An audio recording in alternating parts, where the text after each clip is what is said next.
But first, since Russia's invasion of Ukraine and annexation of Crimea, both Russia and the U.S. have moved their forces and held military exercises on a scale not seen since the Cold War. American and NATO troops are now positioned in Eastern Europe and the Baltic states, close to Russian forces.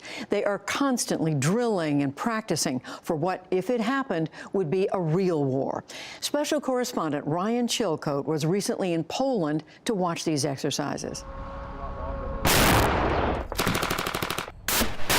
It's a military exercise of extraordinary complexity. 800 soldiers, attack helicopters, tank busters, preparing to fight an army with weapons and a level of sophistication the U.S. military hasn't seen on the battlefield in decades. Mistakes are bound to happen. You fully acknowledge you're dead, right? You need to rethink how you're going to do this. Yes, sir. Colonel Patrick Ellis commands the soldiers training today. Let's go, keep going. So how is this exercise going so far? That's good. I mean, look, it's a training event. So they didn't show up out here expecting that it was going to be perfect, right? These infantrymen are less than an hour's drive away from Russian troops. NATO stationed them here after Russia intervened in Ukraine. The scenario, the Russian army has just seized a strip of land in one of the Baltic countries, just like it did in Ukraine. The difference this time is it's a NATO country, and the U.S. Army intends to take it back. Hell yeah, Rez, get up there. This is the highest end scenario that we could possibly think of to train on. It's a great opportunity for us to practice the worst case scenario. Fire. The drill's main feature is a trench that's 9 football fields long. The U.S. military modeled it after a trench used by pro-Russian fighters in eastern Ukraine. What we're prepared for here is kind of a toe-to-toe fight here in the trench. All right, target's down. Target down. Using these tools in order to make sure that that fight is as unfair as humanly possible. Keep pushing. Watch your Kevin Mullenbeck is the 2nd Cavalry Regiment Sergeant Major. How real world is this if there was a conflict with Russia? Sir, I will tell you, I've been in here for 25 years, and this is some of the most realistic live fire training that I have ever done. So it's amazing how fast it would go right back to trench warfare, World War I. Colonel Christopher LaRue is the commander of the NATO unit. I forget who said it, but they said that history never repeats itself, but sometimes it rhymes. This skill set is a tough thing to master, which is why we get our guys to come in and go after it again and again and again. If Russia and NATO end up in a conflict in the Baltics, who wins? Russia would defeat NATO. David Schlapek is with the RAND Corporation, a think tank that advises the U.S. military. After Russia annexed Crimea in 2014, Schlapek set up a war game to consider what might happen if Russia made a sudden incursion into the Baltic countries of Estonia, Latvia, and Lithuania, all of which are now NATO members and former Soviet republics.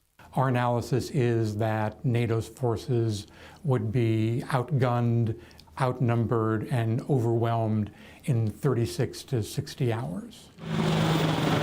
Since that initial analysis, NATO has deployed about 4,000 troops to Poland and the Baltics, but RAND's view hasn't changed.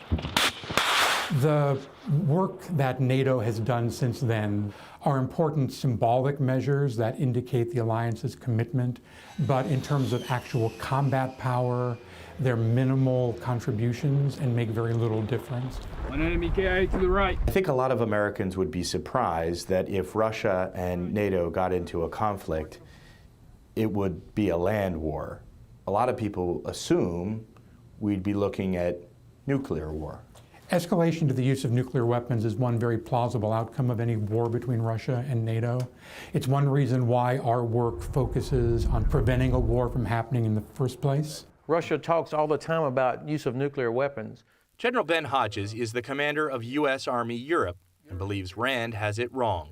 I completely disagree with their assessment, and we talked about it. If everybody was asleep, if Baltic countries had done nothing to be prepared, and we were completely surprised, it would be really, really bad.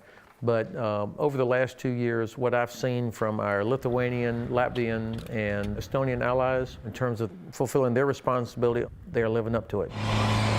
And then you add in these formations with 1,000 troops, tanks, real capability. It's a completely different set of circumstances than I think what the RAND study anticipated.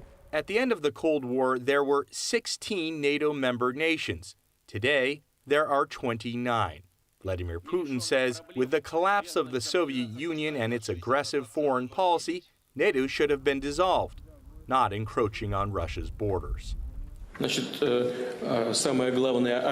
Our biggest mistake was that we trusted you too much. You interpreted our trust as weakness, and you exploited that. Man, they really would use nuclear weapons. For General Hodges, the mistrust goes both ways. I don't think that's likely, that Russia would out and out attack. Of course, I was wrong. I never anticipated they would attack Crimea or the Donbass in eastern Ukraine. So I'm reluctant to say, well, they would never attack Lithuania. They would never attack Latvia. Using a term not heard much since the Cold War, NATO says it wants to deter Russia from even contemplating an invasion. The goal, make that prospect look painful, with significantly fewer NATO troops.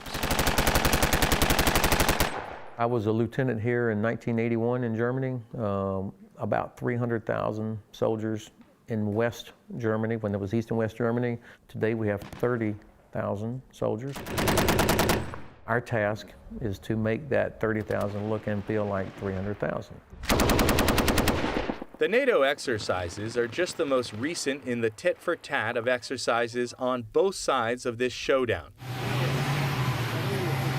In September, Russia conducted what may have been its largest military exercise since the collapse of the Soviet Union, fielding tens of thousands of troops. What was your takeaway from those Russian exercises?